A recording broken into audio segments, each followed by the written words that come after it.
41 seconds of logos. You know, if this Disney-Fox merger goes through, there's a good chance it's going to result in even longer opening logo sequences with even more logos per film, and that's gonna suck. Not necessarily. Disney would own Fox outright, so they wouldn't have to display any Fox logos for the movies they make. I mean, have you ever seen a Disney logo in a Marvel movie? Thor, son of Odin. Holy shit, that's Clancy Brown. Things just got about 100 times more parallax up in this joint. Why are you referencing a terrible movie nobody saw? I mean, you could have gone with all the other amazing things Clancy has done, like Starship Troopers, The Clone Wars, or hell, even Mr. Krabs.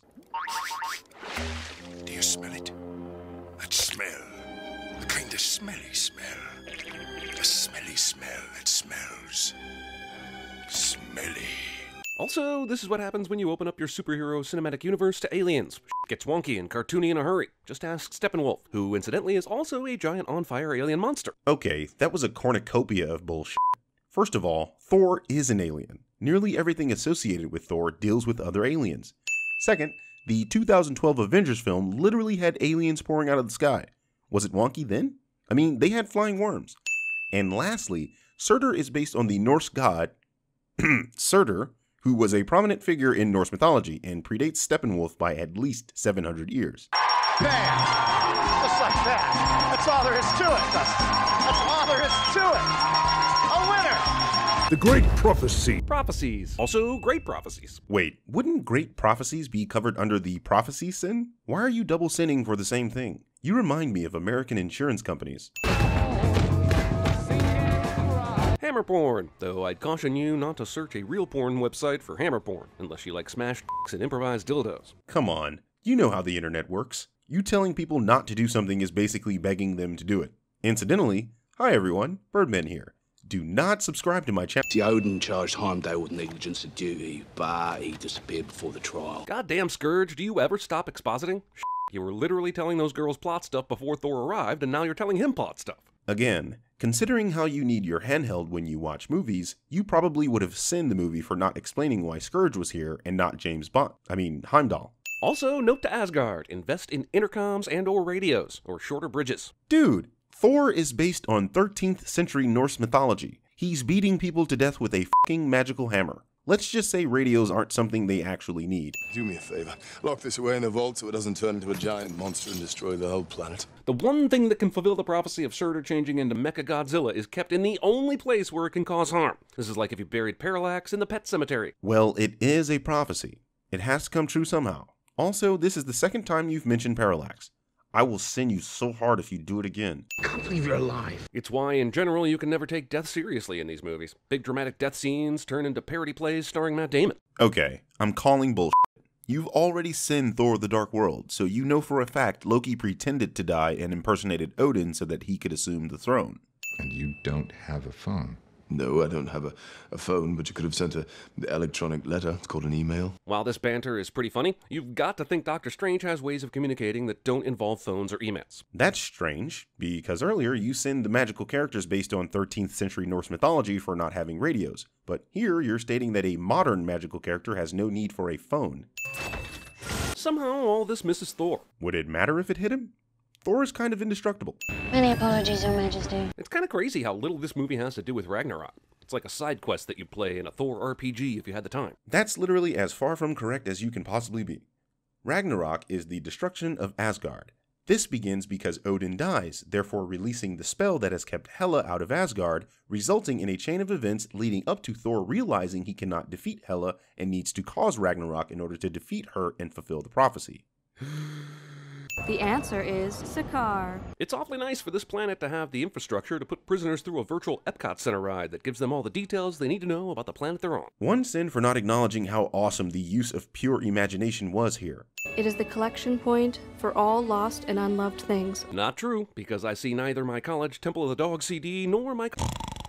You don't need to be afraid unless you're made of scissors.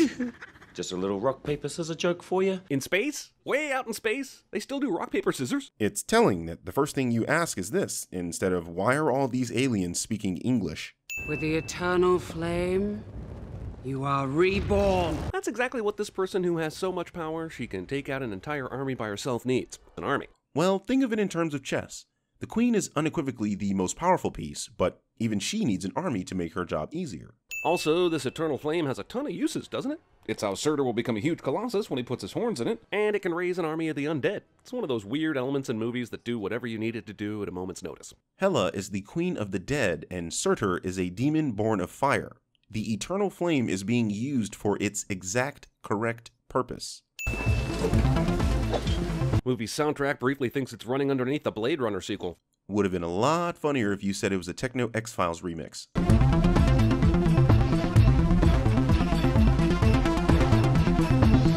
Chris Hemsworth is way better looking than me. A lot of people are, Jeremy. A lot of people are. Alright, this is what we've been waiting for. Hulk versus Thor. We haven't seen this ever, except in the first Avengers. Wait, in your Age of Ultron video, that I sinned already by the way, you sinned the movie for not showing what would happen if the Hulk tried to pick up Mjolnir, insinuating that you'd never seen that scene in the original Avengers. But this sin proves you did. So, would you say you're completely full of shit, or just 50%? How'd you arrive here? Quinjet. That still doesn't answer the question. Yeah, the Quinjet can be used to fly in space, but of all the places in the universe Hulk could have flown that Quinjet, the fact that he just happens to be on this planet is 2009 J.J. Abrams' Star Trek Spock Cave level of improbability. No. This is Marvel merging the Planet Hulk storyline with the Thor Ragnarok storyline. But I wouldn't expect you to know that because Jeremy doesn't know shit about comics. This Heimdall vision is super convenient. Did we even know this was possible? That Heimdall could bring someone to Asgard via vision? And this is exactly why the Asgardians don't need radios, because Heimdall is fucking awesome. I've been Hulk for 2 years. Yeah, about that. How does Banner's demeanor stay sufficiently angry, even during sleep, to stay Hulk for 2 years? Because Hulk's transformation is based on his emotional state. Anger is the most famous trigger, but Banner can become the Hulk if he's sufficiently horny. Not joking. Is that a dragon fan? More importantly, are those grapes? What the kind of sin was that? Look, I can tolerate you hating apples because apples. But green grapes? Too far, man. Too far. That's right, you can stand on top of a spaceship that explodes, not get hurt at all, and by some sort of magic, you can get thrown to another ship and grab it by the seams as it hurtles through the air. Valkyrie is an Asgardian, and the strongest of all the Valkyries. And as such, she has superhuman strength, speed, durability, stamina. How are all these ships missing? Dude, they are not missing. You can clearly see that they're hitting the force field on the ship. Guys, we're coming up on the devil's anus. Man, this movie has more utterances of the word anus than most anal porn or even most proctology lectures. I've never once heard the word anus while watching anal porn. I'm not sure I understand Thor's battle plan here. The last time he ran into Hela, she started his hammer into oblivion. He doesn't realize yet that he can control his power without the hammer, so what's the plan? So, you must have problems with your memory, because firstly, Hela didn't technically defeat Thor. He kicked himself out of her grasp and out of the Bifrost. And second, they literally told you the plan, for Thor to distract Hela while Valkyrie saves the trapped Asgardians. Yes, Loki's going to steal this, because Loki's got a Loki. My question is, if he had free reign on Asgard for as long as he did, why hasn't he already stolen this thing and used it? Because Loki's motivation was to become king of Asgard. After he attained his goal, there wasn't much use for the Tesseract. Not even he knew it contained the space gem.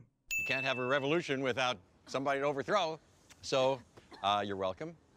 And it's a tie. Aren't you glad you waited through 10 minutes of credits to see that? Holy crap, so many revelations for the future of Marvel there. Man, I am glad I prevented the ushers from cleaning this movie for that. Look, I know you really don't care about the people who made the movie. I mean, with a channel named CinemaSins, who the cares about filmmakers, am I right? But Marvel found a way to get people who do care to watch credits, and also please die-hard fans. If you're neither... Get the fuck out of here.